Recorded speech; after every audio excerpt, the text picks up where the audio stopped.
तो दोस्तों, यूएसए की बदमाशी जो है वो सिर्फ टैरिफ तक नहीं रुकी भारत के लिए। यूएसए की बदमाशियों ने ऐसे ऐसे ग्रुप्स यूरोप के अंदर बना दिए। कल आपने वो ट्रेंडिंग वाली वीडियो देखी होगी जिसमें आयरलैंड में एक ग्रुप ने जो है एक इंडिया के एक लड़के को या इंडियन को जो है उन्होंने ग्रुप में पकड़ के उनको मारा है। और ये पहला केस नहीं है, आपने पहले भी ऐसी बहुत सारी वीडियो पिछले ये 3-4 हफ्ते में देखी है। आखिर ये हो क्या रहा है? देखिए, रेसिस्ट लोग तो यहाँ पर बहुत ज्यादा रहते हैं और ये जब पकड़े जाते हैं इनको सजाएं भी ऐसा ही मिलती है यूरोप में।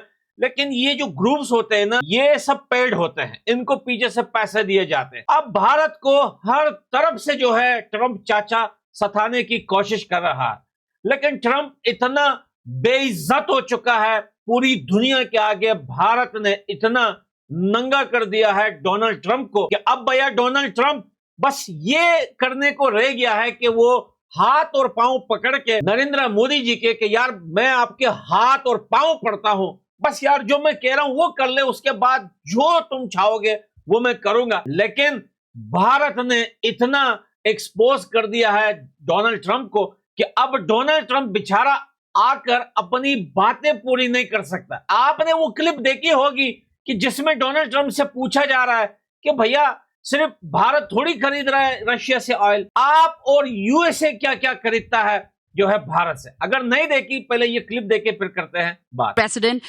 India says that the US imports Russian uranium, chemicals, fertilizers, while criticizing their energy imports. Your response to that, sir? I don't know anything about it. I'd have to check, but we'll get back to you on that. Yeah, please. USA के president को इतना पता है कि भारत कहां-कहां से oil purchase करता है, Russia कहां-कहां oil cell करता है, लेकिन इस जनाब को इतना नहीं पता कि यूएसए जो है वो रशिया से क्या-क्या परचेस करता है। इतने सारे केमिकल्स, इतनी सारी चीजें जो ये रशिया से खरीदते हैं, ट्रेड करते हैं, तब भाई इसको अपने ऊपर भी टैरिफ लगाना चाहिए, सैंक्शन इसे अपने ऊपर भी लगाना चाहिए। लेकिन क्या आपको पता है कि इसके पीछे कहानी क्या है? क्या इसके पीछे आपको लग रहा है कि यही कहानी है कि भारत किसी ना किसी तरीके से रशिया से ऑयल खरीदना बंद कर दे, या फिर इनके कबाड़ जो जेट हैं यूएसए से वो बाय कर ले भारत? भाई इन सब के पीछे रीजन एक है और वो आप लोग समझ नहीं रहे हो। बस अगर आप वो रीजन समझ जाए तो भाई ट्रंप के सारे प्रॉब्लम्स खत्म हो जाएंगे। और वो प्रॉब्लम यह है कि डोनाल्ड ट्रंप को पाकिस्तान से मिला नोबेल प्राइज। अब डोनाल्ड ट्रंप के बॉल होल्ड करने वाले जो पाकिस्तान हैं वो तो देंगे नोबेल प्राइज। डोनाल्ड ट्रंप की तारीफ जो है दुनिया ने की, भारत ने नहीं। भारत ने दो ठोक बोल दिया, भाई तू कौन होता है, तू सीज फायर करवाएगा, तू खुद को जो है संभाल नहीं सकता, तू खुद के यूएसए को नहीं संभाल सकता, तू हमारा सीज फायर करवाएगा। इसने जितनी बार कहा उतनी बार भारत ने कहा झूठ बोल रहा है। भाई ये बहुत बड़ी बात है। एक बड़े देश का president, USA president of USA America, भैया वो बोलता है मैंने सीज फायर करवाया, भारत बोलता है झूठ बोल रहा है, नहीं करवाया। तो भाई तकलीफ तो होगी ही इसको। और दूसरी बात, रशिया और यूक्रेन की वार को लेकर ट्रंप जिस तरीके से उतावला होकर बैठा हुआ है और ट्रंप जिस तरीके से चाह रहा है कि भैया ये काम मैं जल्द से जल्द करवा दूं और दुनिया को बता दूं कि यार मैं कितना बड़ा नोबेल प्राइज होल्ड करने वाला हक रखता हूं, मुझे यार नोबेल प्राइज पूरी दुनिया से मिलने चाहिए। आज ये बोलता है भारत को कि भाई तुम रशिया से ऑयल परचेस कर रहे हो, तुम्हें दिख नहीं रहा रशिया यूक्रेन में कितने लोगों को मार रहा है। हम डोनाल्ड ट्रंप जो है ये बुखलंडी वाले से पूछते हैं कि सूरिया, इराक जो है, शाम, अफगानिस्तान, इन देशों में तुमने कितने लोग मारे, कितने लोग मारे तुमने, जरा गूगल करके देखो। और गूगल की क्या बात है, जाके उन्हीं नेटो के जो है कंट्रियों से पूछ लो जो खुद आज उनके सोल्जर सामने आके, रिटायर्ड सोल्जर जो है अपने मुंह से बता रहे हैं कि हम इतने बेगुनाह लोगों को मारते थे। कितनी बॉम्बिंग की है तुमने, कितने लोग मर रहे हैं फलस्तीन में। क्या यूएसए ने या वेस्टर्न कंट्रीज ने, जो गवर्नमेंट की मैं बात कर रहा हूं, लोग उनके आज भी खड़े होते, उन्होंने अपने मुंह से एक आ तक निकाली? ये रिस्ट्रिक्शन इजराइल के ऊपर क्यों नहीं लगता? ये रिस्ट्रिक्शन तुम अपने ऊपर क्यों नहीं लगाते जब पूरा नेटो आकर अफगानिस्तान और बहुत सारी कंट्रियों को मार रहा था? आज तुम्हें यूक्रेन में लोग सिर्फ दिख रहे हैं कि वहां लोग मर रहे हैं। भैया वार जब होती है ना तो उसको वार ही कहा जाता है। अब तुम जो है वो सूरिया, अफगानिस्तान, शाम, फलस्तीन, गजा, पला पला देशों के लोगों को तुम दहशतगर्द बोलो, कोई टेंशन नहीं। लेकिन यूक्रेन के लोगों को अगर रशिया दहशतगर्द बोले तो वो तुम्हारी नजर में मजलूम है। तुम बोलते हो नहीं भाई वो दहशतगर्द नहीं है, उनको नहीं मारना चाहिए था। इसी को बोलते हैं दोगली पॉलिसी। और इसी वजह से आज यूएसए पूरी दुनिया में अकेला है। आधे से ज्यादा 75% खुद अमेरिकन जो है वो इस चीज के खिलाफ है कि भाई तुम लोगों के देशों में जाके लोगों को मार के बोलते हो दहशतगर्द है। खुद जो तुम और तुम्हारे दोस्त लोगों को मारते हैं और बोलते हो कि यार नहीं ये मारना चाहिए, इनको मारो, ये भी दहशतगर्द है, वो भी दहशतगर्द है। इसका कहने का मकसद यह है कि दुनिया पूरी दहशतगर्द है। एक अमेरिका बहादुर सीधा साधा बच्चा है और इसके एक दो दोस्त जो बैठे हुए हैं दुनिया में, बस ये ठीक है, बाकी पूरी दुनिया दहशतगर्द है। अभी आपने देखा कि यहाँ पे पीस की बातें चल रही थी, मेरे ख्याल से मीटिंग इसकी तुर्की में बनी हुई थी, जो है यूक्रेन, रशिया, तुर्की और कुछ देश बैठे हुए थे आपस में पीस की बात करने के लिए। उसी टाइम ही यूक्रेन ने जो है वो ड्रोन अटैक कर दिया था रशिया के ऊपर। अब ये चर्सी चाचा कहता है डोनाल्ड ट्रंप कि भैया रशिया को एक टेबल पे लेके आओ। भाई क्यों आए वो? तुम 1000 ड्रोन मारोगे, वो भी ऐसे टाइम पे जहां मीटिंग हो रही थी। उस टाइम इस्तांबुल के सिटी में मीटिंग हो रही थी इनकी कि ये लड़ाई किसी तरीके से रुकवाई जाए। उसने उसी टाइम ही जाके अटैक कर दिया। जब लोगों ने ज़ेलेंस्की से पूछा कि भैया तुम यहाँ पीस की बात कर रहे हो, यहाँ बेटे किसी और कंट्री में हो और तुम्हारी कंट्री से ड्रोन अटैक हो रहे हैं, ये क्या? ज़ेलेंस्की ने कहा कि अभी तक हुआ तो नहीं ना पीस, हमले तो चलते रहेंगे। भैया वो मीटिंग उसी दिन ही कैंसिल हुई, वो मीटिंग उसी दिन ही खत्म हुई। और लोगों ने मैं ये बात नहीं बता रहा कि रशिया ने, बाकी दुनिया, उसमें बहुत सारी कंट्रियां थी, उन्होंने ज़ेलेंस्की को कहा चल भाग भाई जो करके बचे, तेरे को जो है वो करनी ही नहीं है भाई, तेरे को पीस और सीज फायर करना ही नहीं है।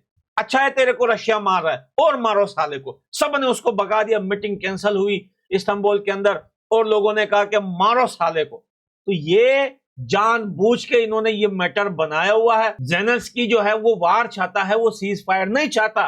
भाई ट्रंप कौन होता है वो सीज फायर करवाएगा? अगर करना है तो ज़ेलेंस्की खुद जाकर बैठे पुतिन के साथ, वो बैठना ही नहीं चाहता, उसको पैसे आ रहे हैं, उसने आधी दुनिया खरीद ली, उसने यूक्रेन को तोड़वा कर आधा यूरोप खरीद लिया ज़ेलेंस्की ने। इतना पैसा भाई आप यकीन करें, आधे कनाडा का पैसा इसके पास आ रहा है, आधे ऑस्ट्रेलिया का पैसा इसके पास आ रहा है, आधे यूरोप का। भाई यहां से जर्मनी से भर के ट्रक पैसे जाते हैं इसको। ये कहां जाते हैं भाई? लड़ाई कर रहा है वो भी भीख मांग के।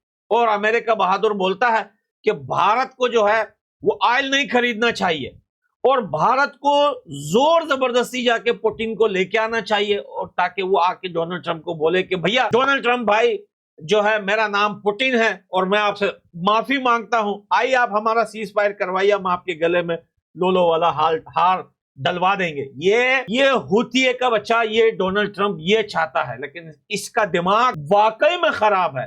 पहले जो बाइडेन के दौर में इसको काफी ज्यादा रिस्ट्रिक्शन इसके ऊपर लगे हुए थे, पूरा ट्विटर इसका ब्लॉक किया हुआ था, इसको हर सोशल मीडिया प्लेटफॉर्म से ब्लॉक किया हुआ था। हमें भी थोड़ा बहुत बुरा लग रहा था, यार ये प्रेसिडेंट है, इतना जुल्म, वो भी यूएसए के अंदर जो खुद को इतना डेमोक्रेटिक बुलाता है, दुनिया को सिखाता है, उसने अपने बंदे के ऊपर, अपने एक्स प्रेसिडेंट के ऊपर इतने रिस्ट्रिक्शन लगा दिए, ये कैसे हो सकता है? लेकिन अब समझ में आया कि ये बंदा लायक ही इसी चीज का है। आज पार्लियामेंट में, यूएसए के पार्लियामेंट में खड़े होकर बड़े बड़े पॉलिटिशियन डोनाल्ड ट्रंप को वहां पे बोल रहे हैं कि तू पागल है क्या भाई, क्या हो गया है तुम्हें, तुम कर क्या रहे हो भारत के साथ? तुम ये जो कर रहे हो भारत के साथ, ये तो तुम्हें चाइना के साथ भी करना चाहिए, रशिया के साथ भी करना चाहिए, सिर्फ भारत नहीं। क्यों? क्योंकि भारत इस वजह से कि भारत और रशिया के जो रिश्ते हैं वो काफी ज्यादा नजदीक है, बहुत ज्यादा नजदीक है, इस वजह से इसको ये मिर्ची बहुत ज्यादा लग रही है। लेकिन ये बेचारा जो अपने मुंह से निकाल रहा है,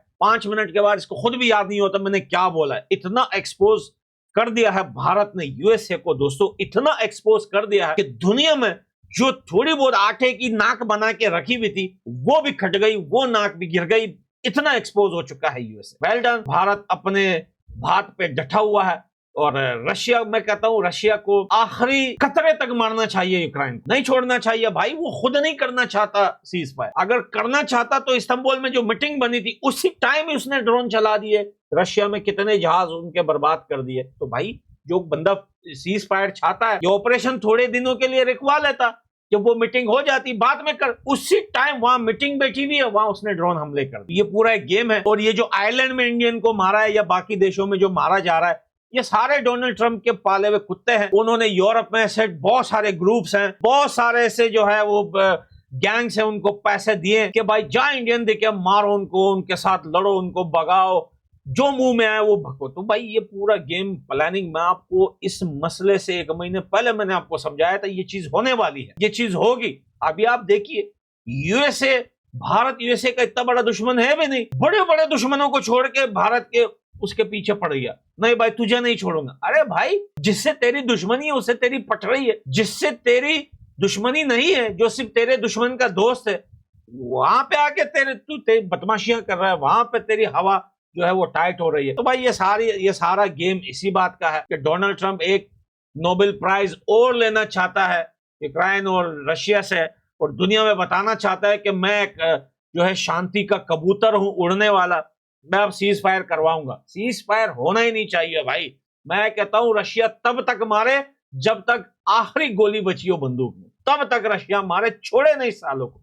वो है जोकर का बच्चा, वो चाहता भी यही है कि वो हमेशा लड़ता रहे। ये जो यूक्रेन का जो प्रेसिडेंट है एकदम कॉमेडियन जोकर आदमी है यार, बिना दिमाग के खाली कोपड़ी साले को इतना बेइज्जत किया इसी डोनाल्ड ट्रंप ने, उसको फिर भी शर्म नहीं आती।